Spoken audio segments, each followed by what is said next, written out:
Hello and welcome to the basic HTML in just 10 minutes. इन 10 minute के अंदर मैं आपको सिंपल HTML के प्रोग्राम को रन करने के साथ साथ बहुत सी छोटी बड़ी ऐसी बातें बताने वाली हूँ जो आपके लिए बहुत ही हेल्पफुल साबित होने वाली हैं।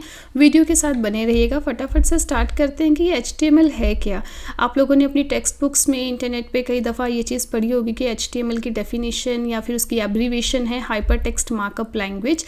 यहाँ पर अब हम इसको थोड़ा सा और ब्रीफली देखेंगे कि हाइपर टेक्स्ट मार्कअप वर्ड का मीनिंग क्या है हमारे पास। हम लोगों ने अक्सर किसी भी वेब पेज को जब भी विजिट किया है तो देखा है कि हम उसी पेज के ऊपर तो रहते नहीं हैं, हम उस पर कहीं क्लिक करते हैं और हम किसी और पेज के ऊपर नेविगेट हो जाते हैं। तो ये जो प्रोसेस होता है जिसमें हम किसी एक लिंक पे क्लिक कर रहे हैं और किसी दूसरे लिंक पे नेविगेट हो रहे हैं, इसको हम हाइपर लिंकिंग बोलते हैं। ये हाइपर लिंकिंग बहुत आसानी से हो सकती है with the help of HTML के एंकर टैग से। तो हाइपर टेक्स्ट का मतलब क्या है? जो हाइपर लिंकिंग फीचर HTML हमें देता है कि क्लिक करके हम नेविगेशन पॉसिबल है through out the web pages. इसके अलावा हमारे पास एक दूसरा वर्ड आता है इसमें, मार्कअप लैंग्वेज। मार्कअप का मतलब क्या है? जो हम स्टाइलिंग, जो फॉर्मेटिंग हम अपने टेक्स्ट को प्रोवाइड करते हैं। चलिए एग्जांपल लेते हैं एक रेस्टोरेंट की वेबसाइट का। मुझे एक वेबसाइट बनानी है तो क्लाइंट ने मुझे दे रखी हैं बहुत सारी इमेजेस दे रखी हैं अपनी जो भी रेस्टोरेंट की है, अपने मेन्यू आइटम्स के बारे में बता रखा और भी कुछ स्पेशलिटीज़ अगर उस रेस्टोरेंट की है तो उन्होंने मुझे वो इन्फॉर्मेशन दे रखी है। अब मैं चाहूँ तो ये सारे का सारा कंटेंट उठा के एकदम से डाल सकती हूँ, जिसकी वजह से सारा कंटेंट खिचड़ी की तरह जो है वो दिखाई देगा वेब पेज के ऊपर। अब मैं इसको फॉर्मेटिंग अगर देना चाहूँ तो मैं ऐसे दे पाऊँगी कि ऊपर मैं एक सुंदर सा लोगो बना दूँगी, फिर मैं इसका एक प्रॉपर नेविगेशन बार बनाऊँगी। अब जितनी अच्छी अच्छी इमेजेस मेरे पास रेस्टोरेंट की आई है उसके लिए मैं एक स्लाइडर चला दूँगी उसमें, ठीक है। फिर नीचे उनकी पूरी मेन्यू आइटम्स को शो करूँगी और ऐसे ही और 5-7 पेजेस डिज़ाइन करूँगी अबाउट अस, कॉन्टैक्ट अस वगैरह की, ठीक है। तो अब क्या किया मैंने? फॉर्मेटिंग प्रोवाइड कर दी और उसको और अच्छा करने के लिए मैं स्टाइल प्रोवाइड करूँगी जिसमें अलग अलग तरह के कलर्स, थीम्स का मैं इस्तेमाल करूँगी। तो ये जो पूरा प्रोसेस है ये हमें HTML के थ्रू मिलता है। अब आपको क्लियर हो गया होगा कि HTML का मतलब यहाँ पे क्या है। तो ये क्या है? ये जो है हमारे पास डॉक्यूमेंट को डिज़ाइन करने के लिए और डिस्प्ले करने के लिए वेब ब्राउज़र के ऊपर हमें ये लैंग्वेज मिली हुई है। वेब ब्राउज़र के ऊपर डिज़ाइन कर सकती है। कहने का मतलब ये है कि HTML कोई प्रोग्रामिंग लैंग्वेज नहीं है जैसे कि C++, विजुअल बेसिक वगैरह है। ये सिर्फ एक वेब बेस्ड लैंग्वेज है, वेब के ऊपर पेज को दिखाने के लिए बनाई गई है। And what is web browser over here? Web browsers है हमारे पास मोजिला, फायरफॉक्स, सफारी, ये सब। ये जितने भी ब्राउज़र्स होते हैं ये एक इंटरमीडिएटरी होते हैं इंटरनेट और हमारे बीच में। अब मेरे फ़ोन में इंटरनेट चल रहा है, मेरे लैपटॉप में इंटरनेट चल रहा है, पर उसे मैं एक्सेस कैसे कर सकती हूँ? With the help of these browsers only. तो ब्राउज़र के ऊपर इंटरनेट को एक्सेस करके जो इन्फॉर्मेशन मैं चेक कर रही हूँ वो वेब पेजेस की मदद से ही कर रही हूँ। और भी ऐसी बहुत सारी छोटी बड़ी टर्म्स हैं जो इसके साथ जुड़ी हैं जो हम अपनी आने वाली फर्दर वीडियोस में देखेंगे, पर अभी के लिए 10 मिनट में अगर आपको HTML की रिवीजन करनी है तो उसके लिए ये सफिशिएंट रहेगा। तो अगर मैं और इसके बारे में थोड़ा सा बताऊं कि HTML क्या है, ऑब्वियसली स्ट्रक्चर तो प्रोवाइड कर ही रहा है हमारे पेज को, इसके अलावा हमारे कंटेंट को प्रॉपरली डिस्प्ले करवा रहा है। साथ में ही बहुत सारे एलिमेंट्स हैं जिसकी मदद से ये कंटेंट को डिस्प्ले करवाता है। कौन कौन से एलिमेंट्स हैं आप लोगों ने पढ़े होंगे। P टैग हो गया, इसके पास पैराग्राफ के लिए हेडिंग टैग्स हैं, इसके पास एंकर टैग है, ULLI की कंप्लीट लिस्टिंग इसके पास हो रही है, टेबल टैग है, डिव टैग है। ऐसे बहुत से टैग्स हैं जिनकी मदद से हम अपनी डिज़ाइनिंग को कंप्लीट करते हैं। जितने भी टैग्स हैं इन्हें हम एलिमेंट्स कहते हैं। ये एलिमेंट्स किस तरह से लिखे जाते हैं? बहुत सिंपल है। एक एंगुलर ब्रैकेट आप लगाते हैं, बीच में आप अपना टैग डालते हैं। जैसे कि मान लीजिए मुझे एक पैराग्राफ लिखना है तो मैं एंगुलर ब्रैकेट डालूंगी, P लिखूंगी, एंगुलर ब्रैकेट को बंद कर दूंगी, अपना जो भी पैराग्राफ था वो उसमें डालकर फिर से एक स्लैश के साथ इस एंगुलर टैग को बंद कर दूंगी। कहने का मतलब ये है कि हमें अपने टैग को ओपन करना होता है और फिर टैग को क्लोज करना होता है। बीच में हम अपनी इन्फॉर्मेशन डालते हैं। अब होता ये है कि जो टैग है, फॉर एग्जाम्पल P टैग, ये P टैग आपको ब्राउज़र पर दिखाई नहीं देगा। इसके बीच में लिखी हुई इन्फॉर्मेशन को कुछ प्रॉपर्टीज़ मिल जाएंगी और वो हमें ब्राउज़र पे दिखाई देने लगेंगी। आई होप आपको ये बात क्लियर हुई है। नहीं तो आप एक सिंपल सा एग्जांपल यहाँ पे देख सकते हैं। यहाँ पे H1 टैग मैंने बनाया है। H1 के दोनों तरफ आप एंगुलर ब्रेसेस देख सकते हैं और ऐसे ही लास्ट में यहाँ पे H1 के साथ एक स्लैश और 2 एंगुलर ब्रेसेस लगी हैं। जो भी इन्फॉर्मेशन या हेडिंग मुझे दिखानी है अपने ब्राउज़र के ऊपर, अब मैं बीच में लिख दूँगी। जैसे इस केस में मैंने माई फर्स्ट हेडिंग यहाँ पे लिखा है। सेम ऐसे ही यहाँ पे पैराग्राफ टैग है। तो अब मैं आपको बताती हूँ कि ये जो टैग है, जो ये एलिमेंट्स है, ये काम कैसे कर रहे हैं। H1 को हमने बैकएंड पे कुछ डिफ़ॉल्ट प्रॉपर्टीज़ पहले से ही दे रखी हैं, यानी कि मैंने नहीं दी हैं, जिसने भी HTML को डिज़ाइन किया है उन्होंने ये प्रॉपर्टीज़ H1 को दे रखी हैं। कुछ एक बड़ा सा फ़ॉन्ट वेट दे रखा होगा इसको, फ़ॉन्ट साइज़ दे रखा होगा, कुछ कलर इसको दे रखा होगा। ऐसे ही पैराग्राफ को भी कुछ बेसिक प्रॉपर्टीज़ मिली हुई हैं। अपनी प्रॉपर्टीज़ जो भी इनको पहले से मिली हुई हैं उसके साथ अपनी इस कंटेंट को ये शो कर देंगे आपके ब्राउज़र के ऊपर। चलिए बात करते हैं कि कंपोनेंट्स क्या हैं HTML के। तो HTML तो है ही है, HTML तो आपको आनी ही चाहिए वेबसाइट अगर आपको डिज़ाइन करनी है। पर जब आप HTML कर रहे हैं साथ साथ आप इस्तेमाल करते हैं जावास्क्रिप्ट का। जावास्क्रिप्ट हो गया, jQuery हो गया, ऐसी बहुत सी चीज़ें हैं जिनका आप इस्तेमाल करेंगे। ये सब आप क्यों लेते हैं? फॉर्मेटिंग प्रोवाइड करने के लिए। बहुत से ऐसे काम हैं जो आप HTML के कोड के में नहीं कर पाएंगे। फॉर एग्जांपल मैंने रेस्टोरेंट का एग्जांपल लिया था, तो मेरे पास बहुत सुंदर सुंदर 5-7 इमेजेस हैं, मुझे उनको शो करना है। तो अभी मेरे को एक स्लाइडर के रूप में शो करना है। पहले एक इमेज आए, ऑटोमेटिकली 1 सेकंड के बाद दूसरी, तीसरी, ऐसे इमेजेस गोल गोल घूमते रहें उसके अंदर। तो वो इमेजेस को मैं बहुत ही आसानी से जावास्क्रिप्ट के कोड से कर सकती हूँ। तो ये फॉर्मेटिंग और फंक्शनैलिटी जो है कोड को प्रोवाइड करता है। फंक्शनैलिटी का मतलब एक होता है वेबसाइट डिज़ाइन हो गई, अगर उसमें कुछ वर्किंग करवानी है तो वो सारे काम हम विद द हेल्प ऑफ किसी भी लैंग्वेज से करवा सकते हैं, ठीक है। Then we have CSS। CSS क्या है? प्रॉपर्टीज स्टाइल प्रोवाइड करने के लिए। फॉर एग्जांपल मैंने अभी जो पीछे एक H1 टैग के अंदर टेक्स्ट लिखा था, मुझे कस्टमर ने या क्लाइंट ने बोला है कि वो लाल रंग का होना चाहिए और वो थोड़ा सा बड़ा दिखना चाहिए, वो सेंटर में दिखना चाहिए, उसकी फ़ॉन्ट फैमिली हेल्वेटिका होनी चाहिए। तो ऐसे ऐसे कुछ प्रॉपर्टीज़ अगर मुझे उसको देनी है तो मैं CSS फाइल के ज़रिए वो प्रॉपर्टीज़ दे सकती हूँ। CSS फाइल जो ये CSS या जो ये स्टाइलिंग है जिसको हम कास्केडिंग स्टाइल शीट बोलते हैं, 3 तरह से हम स्टाइलिंग दे सकते हैं अपने एलिमेंट्स को, वो भी हम आगे सीखेंगे, ठीक है। अब हम आगे बात करते हैं कि HTML कोड जब भी कोई डिज़ाइनर डिज़ाइन करता है तो बैकएंड पे वो कैसे प्रोसेस हो रहा होता है। तो सबसे पहले कोई भी डिज़ाइनर एक index.html फाइल को क्रिएट करता है। इस फाइल को वो किसी ना किसी एडिटर के ऊपर क्रिएट करेगा। अब वो एडिटर इस केस के अंदर मैं विजुअल स्टूडियो को ले रही हूँ, आप ड्रीम वीवर को ले सकते हैं, एक्लिप्स को ले सकते हैं, और भी मार्केट में ऐसे कई यूज़र फ्रेंडली एडिटर अवेलेबल हैं। विजुअल स्टूडियो की खासियत ये है कि एक तो ये फ्री मिल जाता है, बहुत ही ज़्यादा इजी है यूज़ करने में। तो मैं सजेस्ट करूँगी कि अगर आप विजुअल स्टूडियो लें तो आप इसको ऑफिशियल वेबसाइट से डाउनलोड कर सकते हैं, नहीं तो मैं लिंक डिस्क्रिप्शन में डाल दूँगी।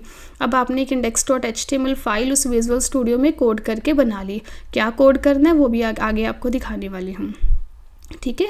अब इस index.html फाइल के अंदर आप अपनी स्टाइल फाइल को ऐड करेंगे। स्टाइल फाइल का मतलब जो भी आपने कोड लिखा है उसको कुछ ना कुछ स्टाइल भी देंगे ना, कलर देंगे, फ़ॉन्ट वेट देंगे, फैमिली देंगे, वो सब स्टाइल फाइल के अंदर आप वो सब इसमें जोड़ देंगे। अपनी HTML फाइल के अंदर इस स्टाइल फाइल को जोड़ेंगे, ऐड करेंगे, लिंक करेंगे। वो मैं आपको बता दूंगी जब आप आगे की क्लासेस करेंगे। इसके अलावा हम इसके अंदर जावास्क्रिप्ट ऐड करेंगे जो फॉर्मेटिंग और फंक्शनैलिटी प्रोवाइड करेगी। साथ में ही कुछ और फाइल्स हम इसमें ऐड कर सकते हैं। फॉर एग्जांपल कोई फ़ॉन्ट फैमिली की फ़ाइल है, इसके अलावा भी अगर कोई और लैंग्वेज की फ़ाइल हम इसमें यूज़ कर रहे हैं तो वो हम यहाँ पे ऐड करते जाएंगे। अब जब ये सारा काम हो जाएगा तो हमारा वेब पेज, जो कि बहुत ही सुंदर एक वेब पेज डिज़ाइन होगा, वो रेडी हो जाएगा डिस्प्ले करने के लिए वेबसाइट को, ठीक है। तो अब हम बात करते हैं कि वो कौन सा कोड है। एक सिंपल अगर इसके कोड की मैं बात करूँ तो यहाँ पे मैंने एक सिंपल 5-7 लाइनों का कोड लिखा है जिसमें मैंने स्टार्ट किया है HTML से, और लास्ट लाइन भी मेरी HTML है जिसके आगे स्लैश लगा है। अब ये क्यों लिखा है? ये जो मैंने एंगुलर ब्रेसेस के अंदर HTML लिखा है, ये ब्राउज़र को ये बताएगा कि ये जो पूरा पेज है ये HTML के अंदर डिज़ाइन किया गया है, जो कि एक पार्सिंग लैंग्वेज है, यानी कि एक एक लाइन यहाँ पे पार्स होती जाती है और डिस्प्ले होती रहती है, ठीक है। अब उसको ये चीज़ क्लियर होने से ये फ़ायदा हो जाएगा कि वो अपने कोड को उस अकॉर्डिंग ही डिस्प्ले करेगा।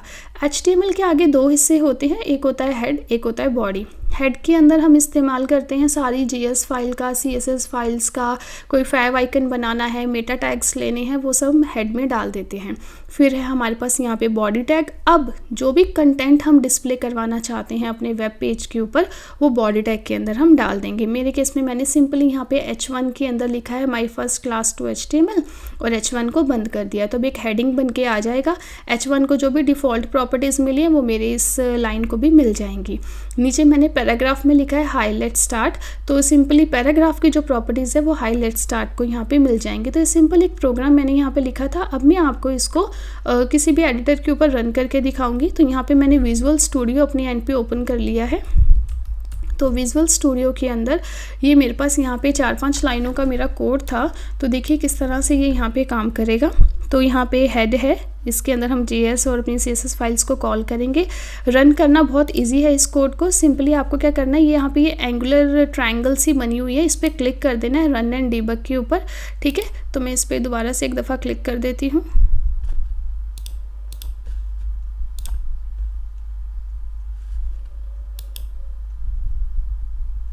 ओके, मेरा कोड यहाँ पे पहले रन हो रखा था, तो यहाँ पे ये आई थिंक ओपन है, ये रहा। तो my first class to HTML basic course यहाँ पे ये ओपन है। इसके अंदर मैंने अपना हेडिंग लिखा हुआ है और यहाँ है हाई लेट्स स्टार्ट। ठीक है, आप देख सकते हैं जो मैंने H1 के अंदर लिखा था, यहाँ देखिए ध्यान से, H1 के अंदर जो ये लाइन लिखी हुई थी ये हेडिंग के वाले टैग के अंदर है, इसलिए इसका फ़ॉन्ट वेट बहुत ज़्यादा है और ये बहुत फ़ॉन्ट साइज़ भी बहुत बड़ा है। ऐसे ही जो नीचे पैराग्राफ है, पैराग्राफ एक सिंपल टेक्स्ट होता है, इसलिए वो सिंपली यहाँ पे शो हो रहा है। अभी के लिए तो वो लग नहीं रहा है कि एक वेबसाइट है, पर धीरे धीरे मैं आपके साथ डिस्कस करूँगी कि किस तरह से हम इसको डिज़ाइन करें कि एक वेबसाइट का लुक एंड फील हमें दे। अभी आपको कुछ बातें बतानी हैं जो मैंने यहाँ पे कोड लिखा है। इसके अंदर ये ऊपर एक लाइन लिखी है मैंने स्लैश, और यहाँ पे एक साइन ऑफ एक्सक्लेमेशन के साथ लिखा है डॉक टाइप HTML। ये क्या है एक्चुअल में, ये एक डॉक टाइप डिक्लेरेशन है। डॉक टाइप डिक्लेरेशन इसलिए की जाती है ताकि आपके ब्राउज़र को क्लियर हो जाए कि किस तरह की लाइब्रेरी फाइल्स उसको उठानी है HTML को प्रेजेंट करने के लिए। ठीक है, तो जो ऊपर डिक्लेरेशन है ये HTML5 की डिक्लेरेशन है। मार्केट में अब तक HTML5 का 5th वर्जन ही हमारे पास आया है। इससे पहले हम HTML4 यूज़ करते थे, वो भी बहुत ही यूज़र फ्रेंडली थी और इस्तेमाल करने में इजी थी, पर कुछ नए फीचर्स, नए टैग्स या एलिमेंट्स ऐड हुए हैं इसके अंदर, जिसकी वजह से हम HTML5 का भी इस्तेमाल करते हैं। अच्छी बात यह है कि ये CSS3 को भी बहुत ही ईजिली सपोर्ट करती है। ठीक है, अभी हम अगर इसको कुछ स्टाइल देना चाहते हैं तो वो स्टाइल हम कैसे देंगे वो इसको हम देखते हैं। तो यहाँ पे मान लीजिए मैंने आपको बोला कि ये जो ये हेडिंग है, ये हेडिंग रेड कलर का आना चाहिए, तो हम यहाँ पे इसको इनलाइन स्टाइल दे सकते हैं। ठीक है, तो यहाँ पे मैं ST लिखूंगी, अपने आप स्टाइल यहाँ पे लिखा आ जाएगा। अब मैं इसको कलर दे दूंगी। कलर प्रॉपर्टी होती है टेक्स्ट को कलर देने के लिए, तो ठीक है, यहाँ पे मैंने इसको कलर दे दिया। फॉर एग्जांपल मुझे बोला गया था रेड कलर देना, तो मैं रेड कलर दूंगी। जैसे ही रेड दे दूंगी, कंट्रोल के साथ S दबा के इसको सेव करूंगी। अब मुझे क्या करना है, जाना है ब्राउज़र के ऊपर। अब ब्राउज़र के ऊपर माउस के साथ जाने की प्रैक्टिस को आपको थोड़ा सा कंट्रोल करना होगा। आपको अपने कीबोर्ड के ऊपर ही ऑल्ट और टैब 2 बटन्स दिखाई दे होंगे। ऑल्ट दबा के रखिए और टैब को प्रेस करिए और अपनी इंडेक्स, ये जो आपकी क्रोम में फ़ाइल ओपन हुई है या किसी भी ब्राउज़र में आपने फ़ाइल ओपन करी है, यहाँ पे पहुँच जाइए और इसको आप रिफ़्रेश कर देंगे F5 प्रेस करके। ठीक है, देखिए अब ये रेड कलर का हो गया। ऐसे ही मान लीजिए मुझे बोला गया कि जो फ़ॉन्ट्स ये आपने लिखा है पैराग्राफ के अंदर हाई लेट्स स्टार्ट, इसका फ़ॉन्ट साइज़ बहुत छोटा है, इसको थोड़ा सा बड़ा करिए। तो मैं यहाँ पे स्टाइल में जाऊँगी और लिखूँगी फ़ॉन्ट साइज़। ठीक है, और मान लीजिए आई थिंक ये नियर अबाउट 12 या 14 पिक्सल होगा, तो मैं इसको कर देती हूँ अभी के लिए 20 पिक्सल, ताकि चेंज अच्छे से दिखाई दे। 20 पिक्सल लिखे मुझे क्या करना है, अगेन मुझे कंट्रोल S प्रेस करना है। S प्रेस करके ऑल टैब प्रेस करके अपने ब्राउज़र के ऊपर आना है और यहाँ पे F5 प्रेस करके इसको रिफ़्रेश करना है। तो आप देख सकते हैं इसका साइज़ थोड़ा सा बड़ा हो गया है। अगर आपको नहीं चेंज दिखाई दिया तो मैं यहाँ पे और थोड़ा सा बड़ा करके आपको दिखाती हूँ, ताकि आपको वो चेंज यहाँ पे रिफ्लेक्ट हो। तो ये हमने इसको रिफ़्रेश कर दिया, देखिए फ़ॉन्ट साइज़ इसका बड़ा हो गया है। तो छोटा सा चेंज था, कोई बड़ी चीज़ नहीं थी। अब बताती हूँ आपको कि जो हमारे पास ये लिखा है मैंने, ये अंदर ही लिख दिया मैंने टैग के, इसको बोलते हैं हम लोग इनलाइन CSS। CSS 3 तरह की होती है, हम आगे देखेंगे। तो ये इनलाइन CSS है, यानी कि किसी टैग को जहाँ वो टैग लिखा है वहीं पे प्रॉपर्टीज़ देके उसको बनाना। तो ये इनलाइन CSS का काम होता है। आगे जब हम क्लासेस लेंगे तो उसके अंदर हम इंटरनल CSS और एक्सटर्नल CSS दोनों सीखेंगे। आई होप आपको क्लियर हुआ हो क्या बताना चाहती थी। ये विजुअल स्टूडियो का एडिटर जो है, लिंक इसका डिस्क्रिप्शन में डाल दूँगी। और आप प्लीज़ चैनल के साथ बने रहिए, आपकी जितनी सपोर्ट मिलेगी उस अकॉर्डिंग इन्फॉर्मेशन और वीडियोस आप तक आती रहेंगी। और कोई भी किसी तरह की आपको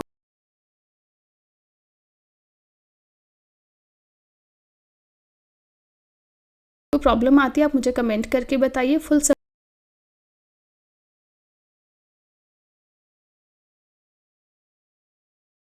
सपोर्ट मेरी तरफ से रहेगा। अभी आने वाली वीडियोस के अंदर हम इसी कोड को और ऑप्टिमाइज़ करके एक सुंदर वेबसाइट डिज़ाइन करना सीखेंगे। Till then, thank you.